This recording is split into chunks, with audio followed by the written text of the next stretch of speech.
Good evening, everyone. Our next topic is biotic environment. Earlier video में बेटा हमने discuss किया था अबायोटिक एनवायरनमेंट के बारे में।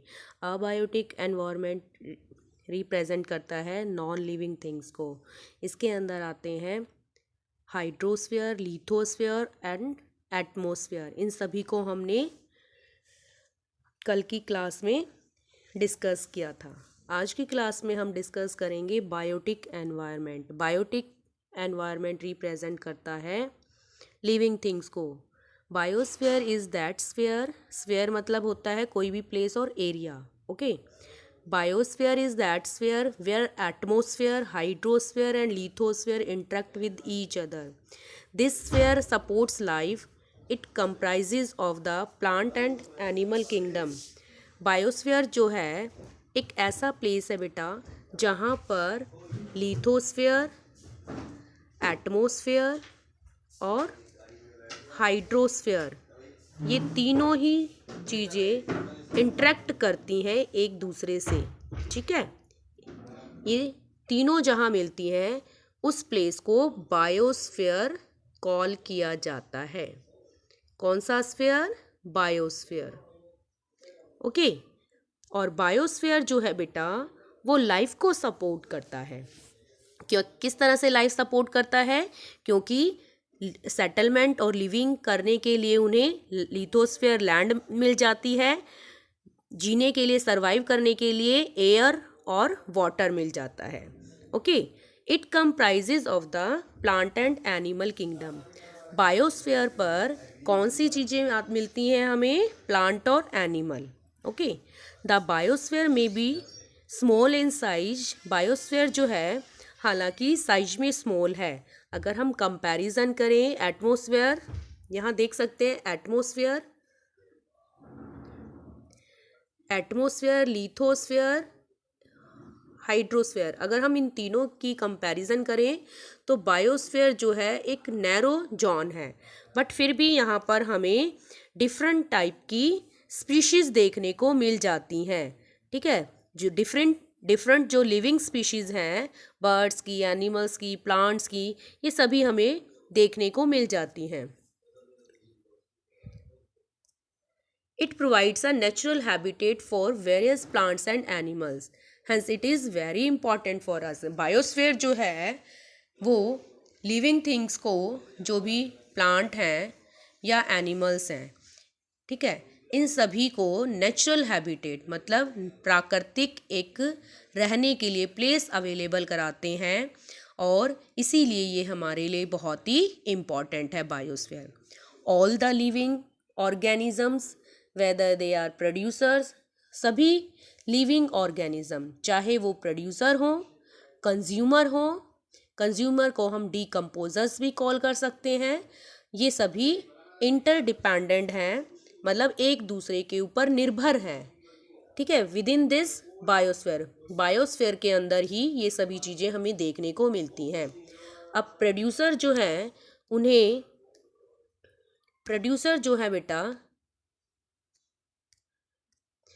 प्रोड्यूसर्स को हम ऑटोट्रॉप्स भी कॉल करते हैं। अब प्रोड्यूसर कहें या ऑटोट्रॉप्स कहें, सेम थिंग है। अब इनमें कौन से आते हैं? Green plants. वाई?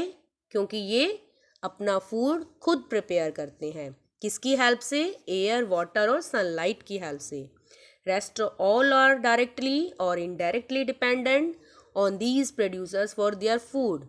ठीक है, ऑटोट्रॉप्स या प्रोड्यूसर जो है अपना फूड खुद एयर, वाटर और सनलाइट की हेल्प से प्रिपेयर कर लेते हैं, और जो रेस्ट ऑफ होते हैं मतलब जो बचे हुए हो गए, वो सभी डायरेक्टली या इनडायरेक्टली इन प्रोड्यूसर पर डिपेंड होते हैं अपने फूड, अपने भोजन के लिए। और जो डिपेंड होते हैं दूसरे पर, जो डिपेंड होते हैं प्रोड्यूसर पर, उन्हें हम कंज्यूमर्स या हेट्रोट्रॉप्स कॉल करते हैं। Since there exists a continuous food chain of interdepending organisms। अब देखिए बेटा, एक किसी भी लिविंग कोई भी लिविंग ऑर्गेनिज्म जो है वो डिपेंड होते हैं एक दूसरे के ऊपर अपने फूड के लिए, और उसे ही फूड चेन कॉल करते हैं। जैसे देखिए यहाँ प्रोड्यूसर हो गए, फिर ये प्राइमरी कंज्यूमर, ये देखिए ये ग्रीन प्लांट्स सन की, वाटर की और एयर की हेल्प से अपना फूड प्रिपेयर कर रहे हैं, प्रोड्यूसर हो गए। अब इन्हें यूज़ करने वाले हर्बीवर, ठीक है, ये कंज्यूम कर रहे हैं। फिर इन्हें सेकेंडरी कंज्यूमर, फिर टर्शरी कंज्यूमर, ये सभी कंज्यूमर हैं, ठीक है। ये सभी, ये इस पर डिपेंड, ये इस पर डिपेंड, ये इस पर डिपेंड और ये इस पर डिपेंड अपने फूड के लिए। तो जो अपना फूड किसी की हेल्प से अपने आप प्रोड्यूस कर लेते हैं उन्हें तो हम प्रोड्यूसर कॉल करते हैं, और जो दूसरे पर डिपेंड होते हैं अपने फूड के लिए उन्हें हम कंज्यूमर्स कॉल करते हैं। इस तरह से ये जो इंटरडिपेंडिंग होती है ऑर्गेनिजम्स की एक दूसरे के ऊपर, ठीक है, ताकि वो फूड एक दूसरे से गेट कर सकें, तो the energy of one living being is transferred into other, मतलब एक की एनर्जी दूसरे को, एक लिविंग बीइंग की एनर्जी दूसरे को ट्रांसफ़र होती है। दिस इज़ कॉल्ड, इसे ही हम फूड चेन कॉल करते हैं। Several different food chains link up to create a huge food web, बहुत सारे फूड चेन मिलकर एक बहुत बड़ा फूड वेब बना देते हैं। The web is so balance that scarcity of any individual with in the chain disturb the entire web. Suppose कीजिए इस वेब के अंदर किसी भी एक फूड चेन के अंदर से किसी भी एक को अगर निकाल दिया जाए, किसी भी एक की कमी, स्केर्सिटी होता है कमी, किसी भी एक की अगर कमी पर हो जाती है तो पूरा चेन डिस्टर्ब हो जाता है। एक चेन डिस्टर्ब होती है तो पूरा एंटायर, पूरा वेब जो है फूड वेब सारा डिस्टर्ब होता है। ओके, सपोज कीजिए ये इस फूड चेन से अगर कम हो जाए तो क्या होगा, इनकी स्ट्रेंथ बढ़ जाएगी, ठीक है, और इनकी स्ट्रेंथ बढ़ जाएगी तो अब ये हर चीज़ का एक बैलेंस जो बना हुआ है ना, वो बैलेंस गड़बड़ हो जाएगा।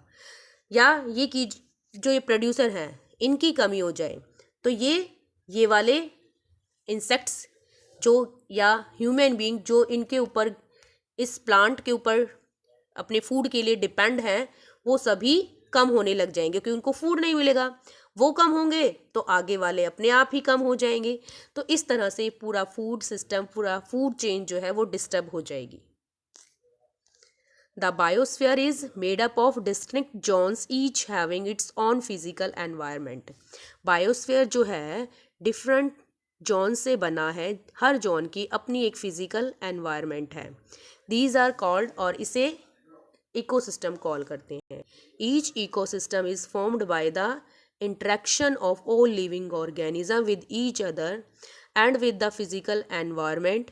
हर इकोसिस्टम किससे बना है बेटा, जो भी लिविंग ऑर्गेनिज्म है उनके आपस में जो इंटरेक्शन है, इंटरडिपेंडेंस है, उससे हर एक लिविंग ऑर्गेनिज्म दूसरे लिविंग ऑर्गेनिज्म पर अपने फूड के लिए डिपेंड है, ठीक है, और साथ में अपने फिजिकल एनवायरनमेंट के ऊपर डिपेंड है। इसे ही इकोसिस्टम हम कॉल करते हैं। The size of an ecosystem varies greatly. जो इकोसिस्टम का साइज है वो डिफरेंट हो सकता है। It can be as a large as rain forest, grassland या डेजर्ट जैसे लार्ज भी इकोसिस्टम हो सकते हैं, और एक छोटे से पोंड का इकोसिस्टम, जैसे कि एक स्मॉल की बात करें, एक छोटे से पोंड का भी इकोसिस्टम हो सकता है। A typical lake ecosystem contains fish. एक किसी लेक इकोसिस्टम की अगर हम बात करें तो उसके अंदर fish, frogs, algae, water lilies या अनदर एनिमल्स जो उस एरिया में रहते हैं, उस लेक के आसपास रहते हैं, वो सभी उस लेक के इकोसिस्टम के अंदर इंक्लूड होंगे। ओके,